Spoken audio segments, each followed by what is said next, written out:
contre les émissions de télé-réalité? Globalement pour. Je trouve qu'il y a un vrai progrès dans les émissions de télé-réalité. J'ai eu beaucoup de critiques parce que j'ai d'abord fait en fait un DVD USLR qui est une parodie d'émissions de télé-réalité. Mais si on doit juste dire pour ou contre, globalement je dirais Pour ou contre les cours d'éducation sexuelle à l'école? pour. Pourquoi?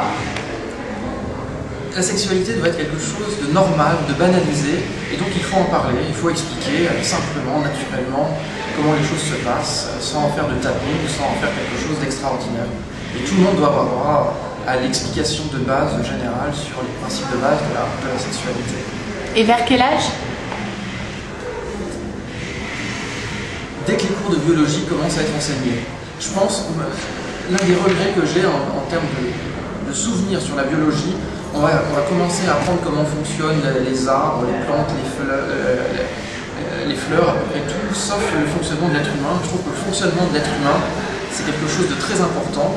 Et donc, dès qu'on attaque l'être humain, on attaque tout ce qui concerne l'être humain, y compris, parmi les autres choses, la sexualité. Mégalo ou intellectuellement supérieur? Pour qui? Pour Arthur Vernon? Pour Arthur Vernon. C'est amusant comme question. C'est amusant parce que lorsqu'on donne une réponse, forcément on tombe dans l'autre catégorie. Donc c'est une question piège qui n'a en fait qu'une seule réponse. Donc forcément on va dire mégalo. Peut-être que tu aurais pu me répondre mégalo et intellectuellement supérieur. Pour illustrer l'un et l'autre, ça fera mégalo modeste comme ça.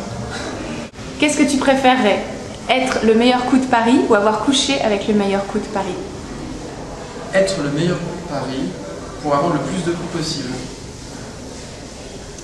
À choisir, que préférerais-tu? Beau, fabuleusement bien membré et bête?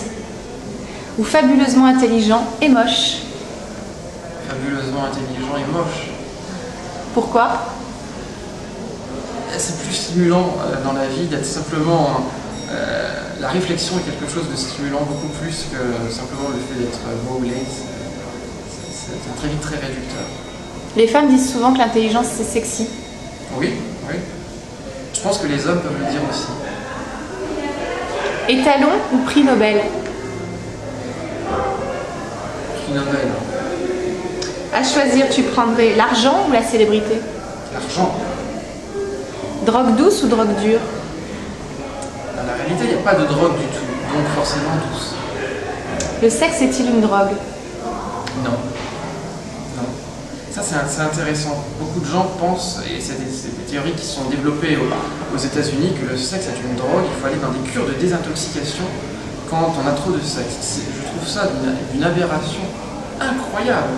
Le sexe, c'est un plaisir qui est autorégulé par le corps. On a des mécanismes pour gérer le sexe. Donc c'est quelque chose de tout à fait naturel, on peut en profiter le plus possible, notre corps a ses propres limites. Pour les hommes par exemple, il y a simplement une question de production de sperme, on ne peut pas aller plus que ce que le corps peut produire, ça s'arrête là. Donc et les mécanismes hormonaux sont là pour autoréguler le corps. Donc c'est pas du tout une drogue, c'est un plaisir, il faut en profiter. Fille ou garçon? Fille.